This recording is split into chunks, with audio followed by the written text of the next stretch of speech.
fatigue. I get it. I got it. So do you. I know you do. Every single day.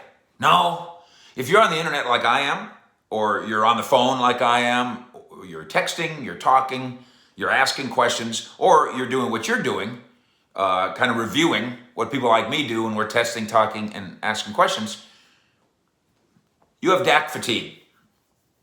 Every single minute of every single day. It's relentless.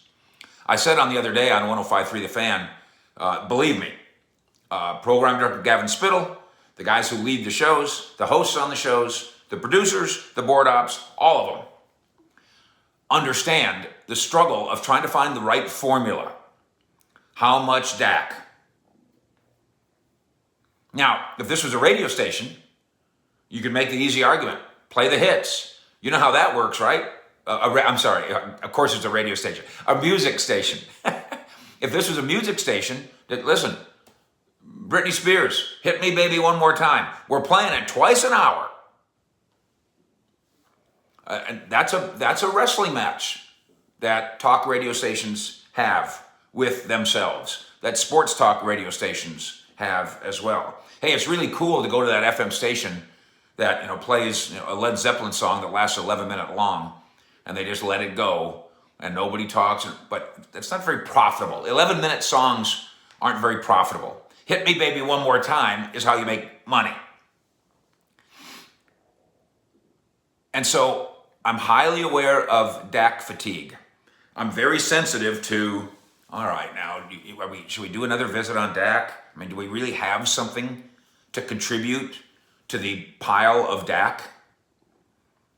Who, by the way, was photographed, I believe, this weekend in wintry North Texas, attending what looked like a 7-on-7 high school kids event. Looked like it was in the Frisco area. Was not on crutches, was not in a boot. So stay hopeful there if you're a Cowboy fan.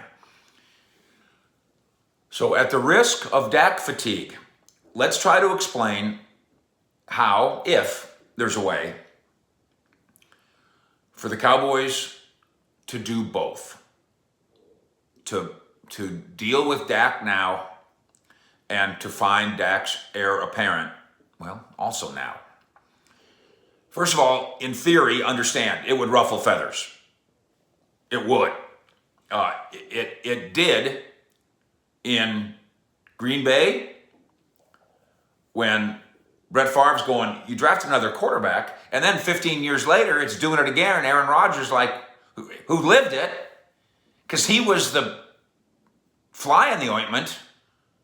Now he's going, wait a minute, you drafted another quarterback, but what? You lived it, you get it. It's what Green Bay does, and it's worked. In Dallas, Jimmy Johnson once did it. I got Troy Aikman, and I think I'll get Steve Walsh too. Yes, it ruffled feathers. I don't think it worked until they flipped Steve Walsh to New Orleans. Got a big pile of picks for him. I guess it worked then, and then it worked out. Aikman gets to be a part of 3 Super Bowl winners. So if you can put up with the ruffling of feathers, what if the Dallas Cowboys selected a quarterback in the first round of this draft?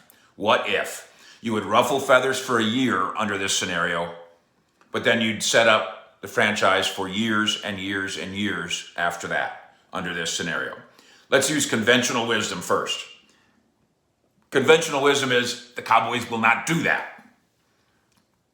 Just sign Dak Prescott to a long-term deal, like Aikman said the other day, and hurry up about it. You do it before the draft, so you wouldn't have to have that muddle your decision. In fact, conventionally, you do it way before the draft, because a DAK contract properly drawn would not only give you clarity in the April draft, it would give you clarity in terms of free agent shopping money in March, which, by the way, is coming. And then you use the number 10 overall pick to add to the DAK-led roster. That's conventional. We got Dak, let's keep Dak. We use pick number 10, and we help Dak be part of a better team. Not another quarterback, Another quarterback doesn't help us become a better team in 2021. Doesn't do it at all. In fact, it might cause us to be a lesser team than we'd otherwise be, because now we've got issues in the room, maybe. But conventional isn't exactly the right word to describe the 2-year negotiating stalemate that's existed between Dak and the Cowboys, which is part of the reason that you have Dak fatigue. There is therefore a realistic scenario, and we're going to walk through this here, in which Dak looks at the Cowboys and the Cowboys look back at him and they say, there's a contractual present here. Prescott on a 1-year franchise tag, almost 37.7 million.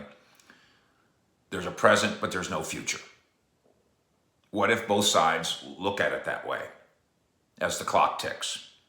And in that scenario, selecting a quarterback in the first round suddenly becomes, I'm not saying conventional, but it becomes viable. I'm seeing some people try to name names. With all due respect, I think we all understand that Trevor Lawrence is going first to Jacksonville.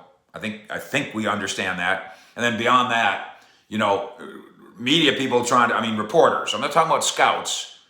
I'm not even talking about scouts turned media people. I'm talking about schlemiels like me trying to say, well, there's no way that Justin Fields would be, I don't know. You don't know. I don't know what's available at 10. BYU, Zach Wilson, Ohio State's Justin Fields, North Dakota State's Trey Lance. I have no idea. One of them, two of them, I don't know. But think about this. And again, this is very nonlinear. And again, I admit it's non-conventional. If you've got your guy pinpointed as the quarterback of the future, the next better than Dak, well, then trade up from 10. Why are you sticking at 10? If you look up there and you go, oh my gosh, Zach Wilson, he's going to 5 Pro Bowls. Well, then go get him. Or try. And give up what it takes to go get a guy that's going to play in 5 Pro Bowls. Would doing any of this signal the Cowboys' intentions to move on from Dak after 2021? Indeed, that would be the signal. And what about those ruffled feathers with lame duck Dak? Lame duck Dak manning the position for 1 year while he's got to look over his shoulder because the next big thing is sitting right there. There is an unconventional solution to that too, in theory. Let's work through this. As always, by the way, you know how I like to do it. This is why I object to the idea that, again, even in media, the Cowboys should trade Dak for Deshaun. Yes, they should. Show me your work. This is what your 3rd grade teacher used to tell you when you would come up with the right answer in the math class. And she'd go, good job, little fishy. But show me your work. I need to see that you understand the formula to get there. That you didn't just guesstimate. Or, again, this goes back to when I was in 3rd grade. I don't know what they do now. They probably give you a calculator. But they wanted to make sure that you understood the formula of how we get to 32 times 2 is 64. They want to make sure that you can show your work. So this is what I say to, Florio's got Russell Wilson to the Cowboys. He's been that's awesome. Show your work. How? You can just scream it if you want to, but I'd prefer that you show me the how. How are you going to get Deshaun Watson to Dallas? How are you going to get Russell Wilson to Dallas? So I'm going to try to show our work here and see if it works. The unconventional solution to having the 2 of them, and then what you do. Prescott signs his tag contract, and then Dallas drafts its next quarterback, and then the Cowboys could trade Dak. And then there's no more ruffled feathers. Dak's gone. Cowboys free up $38 million. And in the trade away of Dak, they recoup the first round picks, whatever it took to move up from 10 to go get that guy. Now you trade Dak and go get that kind of a pick back. And you hand the keys to the next franchise quarterback a year earlier than you planned on. Might be some growing pains.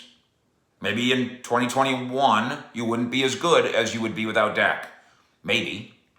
But if you're saying that Trey Lance is better than Dak, then maybe you'd be better. But there's an oops. But there's a, oh, wait.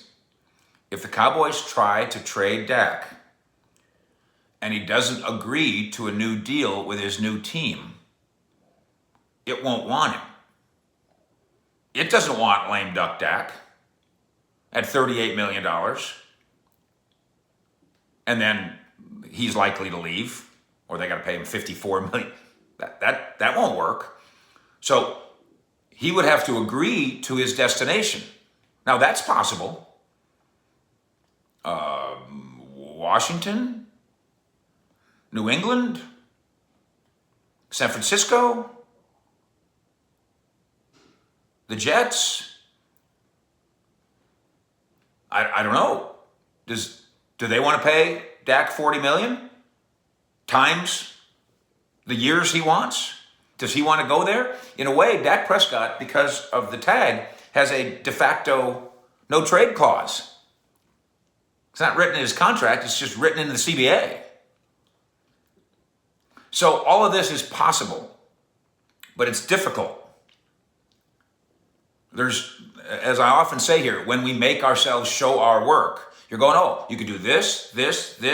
Oh, that one's tough. Back to the drawing board, little Mikey. Erase that one. Let's try it again. It's all unconventional.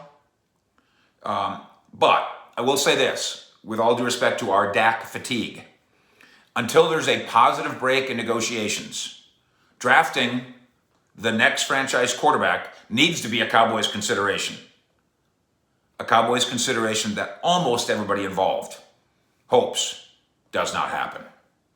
Fish out.